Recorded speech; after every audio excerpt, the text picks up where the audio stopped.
Civil society of Agra के तत्वाधान में एक प्रेस वार्ता का आयोजन किया गया। वार्ता के दौरान पत्रकारों से रूबरू हुए सोसाइटी के पदाधिकारी ने धनौली में सिविल एन्क्लेव के निर्माण को लेकर कई अहम बातें साझा की।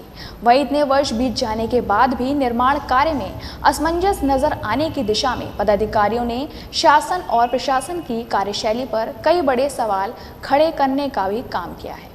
सिविल एन्क्लेव या सिविल एयरपोर्ट बनाने का कार्य अभी तक शुरू नहीं हो सका है।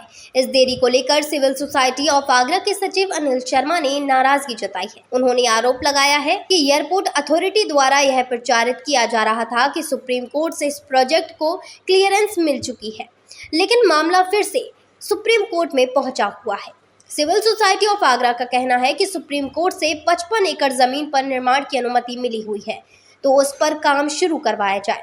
अगर अतिरिक्त जमीन को भी शामिल करना है तो इसके लिए पुनः जमीन कोर्ट से अनुमति लेनी होगी। वहीं अधिकारियों का कहना है कि अब सुप्रीम कोर्ट नहीं जाना पड़ेगा और मिली हुई अनुमति से काम चल जाएगा, लेकिन वास्तविकता इसके विपरीत है। वर्तमान में अतिरिक्त जमीन पर पेड़ काटने की अनुमति के लिए एयरपोर्ट अथॉरिटी फिर से सुप्रीम कोर्ट पहुंची है। इसके बाद नई जमीन पर बिल्डिंग प्लान के लिए एक और अनुमति का चरण चलना पड़ेगा। इस परियोजना में हो रही देरी से बलहेरा, अभयपुरा और धनौली गांव में चिंताजनक हालात हैं। 147.50 एकड़ जमीन अधिग्रहित हो जाने के बाद से खेती का काम बंद हो चुका है। जिनकी जमीन थी वे मुआवजा ले चुके हैं, लेकिन अब खरीफ की बुआई नहीं कर सकेंगे। कृषि श्रमिकों के पास काम नहीं है और वे हाथ पर हाथ रखे हुए बैठे हुए हैं। सरकार के पास भूमि अधिग्रहण का रिकॉर्ड है, लेकिन जिनकी जीविका खेती और पशुपालन पर आधारित थी उनके लिए कोई वैकल्पिक रोजगार योजना नहीं है। सिविल सोसाइटी ऑफ आगरा ने उत्तर प्रदेश शासन से अनुरोध किया है कि सिविल एन्क्लेव शिफ्टिंग प्रोजेक्ट में हो रही देरी के कारणों की जांच के लिए विधानसभा और विधान परिषद के सदस्यों की सख्त समिति गठित की जाए। आज जो हमने प्रेस कॉन्फ्रेंस की है वो सिविल एन्क्लेव जो धनौली पे शिफ्ट होना है उसके बारे में की है, क्योंकि उसमें अभी भी असमंजस की स्थिति बनी हुई है।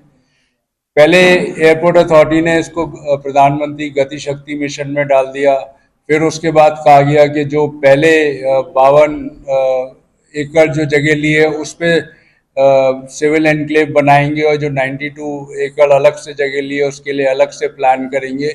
लेकिन अब फिर पता चला है कि वो टेंडर होने के बाद भी एयरपोर्ट अथॉरिटी अभी सुप्रीम कोर्ट चली गई है जो 600 पेड़ काटने के लिए। अब वो पूरे जगह पे प्रोजेक्ट पे बनाना चाहते हैं। दूसरा, वहाँ से सब लैंड एक्वायर कर ली गई है, यूपी गवर्नमेंट ने इन्वेस्टमेंट कर दिया है पैसे का। जो किसान है वो बेरोजगार हो गया है, धनौली क्षेत्र के जो लोग हैं वो बेरोजगार हो गए हैं। जैसा कि शर्मा जी ने बताया कि किस तरह से जो है सरकार बार बार इस प्रस्ताव को, इस एयरपोर्ट के मसले को जो कोर्ट लेके पहुंच जा रही है और जिसके कारण इसमें लेट लतीफ़ी हो रही है, ये बहुत बेहद गंभीर मामला है यहाँ के आगरा निवासियों के लिए, वहाँ के लोकल क्षेत्रीय लोगों के लिए। क्योंकि देखिए, आप जानते हैं कि आगरा मुगल काल से जो है व्यवसाय का बहुत बड़ा केंद्र रहा है। यहाँ उद्योगों की कभी कमी नहीं रही थी। 90 के दशक में जब एनजीटी यहाँ आई तो तमाम इंडस्ट्री यहाँ से शिफ्ट हो गई, यहाँ से चली गई, और तो यहाँ तब से जो है आगरा बेरोजगारी का दंश झेल रहा है। आज भी आप देखिए कि आगरा का तमाम युवा जो है बाहर शहरों में, दूसरे शहरों में, प्रदेशों में जाके जॉब कर रहा है।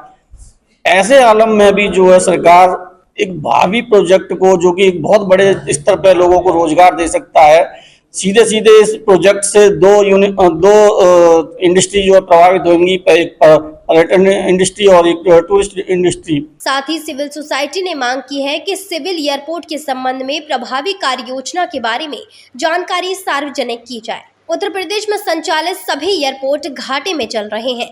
आगरा सिविल एयरपोर्ट ऐसा एकमात्र एयरपोर्ट है जो संचालित होते ही लाभ देना शुरू कर देगा।